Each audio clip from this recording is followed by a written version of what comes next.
Bismillahirrahmanirrahim.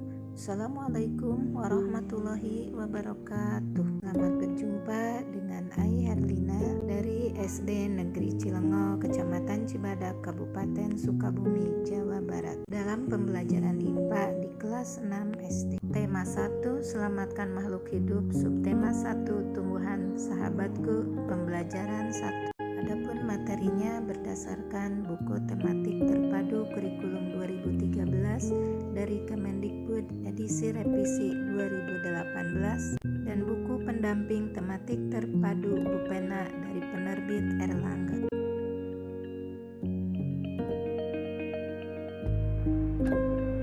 Adapun kompetensi dasar dari tema 1 subtema 1 ini adalah KD 3.1 membandingkan cara perkembangbiakan tumbuhan dan hewan. KD 4.1 menyajikan karya tentang perkembangbiakan tumbuhan. Tujuan pembelajaran.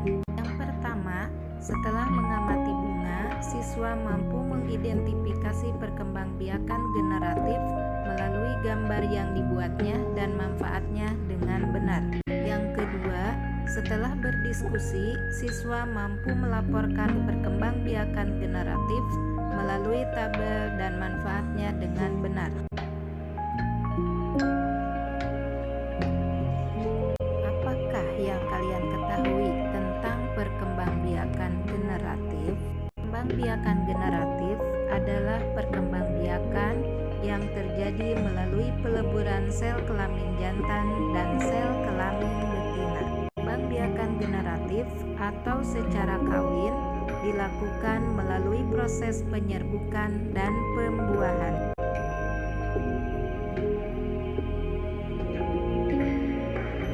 Alat perkembangbiakan pada tumbuhan adalah bunga. Bunga terdiri atas tangkai bunga, dasar bunga, kelopak bunga, benang sari, dan putih. Benang sari merupakan alat kelamin jantan, sedangkan putih merupakan alat kelamin betina. Dalam benang sari terdapat serbuk sari. Serbuk sari ini merupakan sel kelamin jantan. Tidak semua tumbuhan memiliki benang sari dan putih dalam satu bunga. Tumbuhan yang memiliki benang sari dan putih dalam satu bunga disebut bunga sempurna. Contoh bunga sempurna diantaranya adalah bunga mawar dan bunga matahari. Sedangkan contoh bunga tidak sempurna diantaranya adalah bunga kamboja dan bunga kelapa. Perkembangbiakan secara generatif atau secara kawin pada tumbuhan dimulai dengan penyerbukan. Penyerbukan yaitu melekatnya atau jatuhnya serbuk sari ke kepala putik. Setelah terjadi penyerbukan, pada serbuk sari tumbuh bulu serbuk sari yang menuju ke ruang bakal biji. Di dalam ruang bakal biji terjadi pembuahan, yaitu peleburan serbuk sari atau sel kelamin jantan atau spermatozoid dengan kepala putik atau sel kelamin betina atau sel telur. Penyerbukan dapat dibedakan menjadi dua jenis. Yang pertama berdasarkan asal serbuk sari dan yang kedua berdasarkan perantaranya. Baiklah, kita jelaskan satu persatu. Penyerbukan yang pertama adalah berdasarkan asal serbuk sarinya. Penyerbukan ini dibedakan menjadi 4 jenis. Yang pertama adalah penyerbukan sendiri. Artinya, serbuk sari dan kepala putih berasal dari bunga yang sama. Yang kedua adalah penyerbukan ketupat. Artinya, serbuk sari berasal dari bunga lain tetapi masih sepohon. Dan yang ketiga adalah penyerbukan silang. Artinya serbuk sari berasal dari tumbuhan lain yang sejenis. Kemudian yang keempat adalah penyerbukan basta. Artinya serbuk sari berasal dari tumbuhan lain yang berbeda jenis. Penyerbukan yang kedua adalah berdasarkan perantaranya. Penyerbukan berdasarkan perantaranya dibedakan menjadi 4 jenis.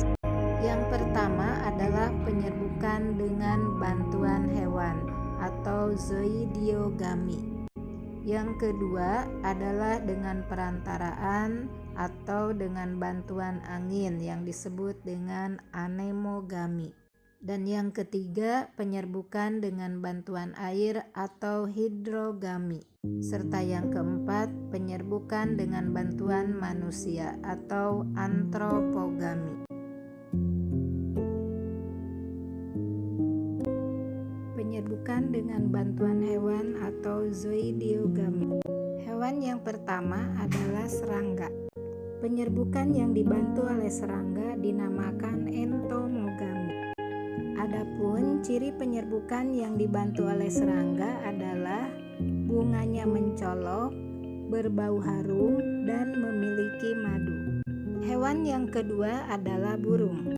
Penyerbukan yang dibantu oleh burung dinamakan omitogami. Ciri penyerbukan yang dibantu oleh burung adalah bunganya mengandung madu atau air. Dan hewan yang ketiga adalah kelelawar. Penyerbukan yang dibantu oleh kelelawar dinamakan kiropterogami.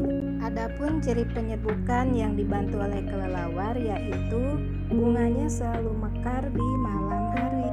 Dan hewan berikutnya adalah siput. Penyerbukan yang dibantu oleh siput disebut malakogami. Adapun cirinya adalah tanaman yang banyak didekati oleh siput.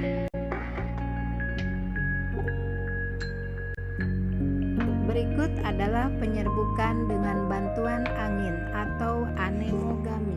Contoh yang pertama adalah tumbuhan jagung. Pada tanaman jagung, serbuk sari dibawa terbang oleh angin. Dan contoh tanaman yang kedua adalah tanaman padi.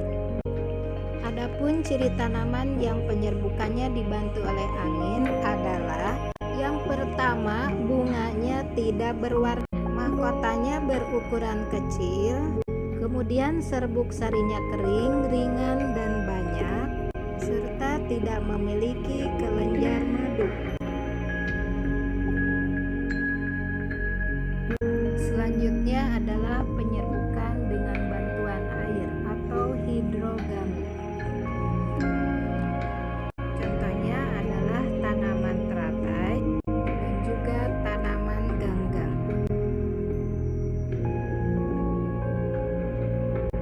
Yang terakhir adalah penyerbukan dengan bantuan manusia yang disebut dengan antropogami.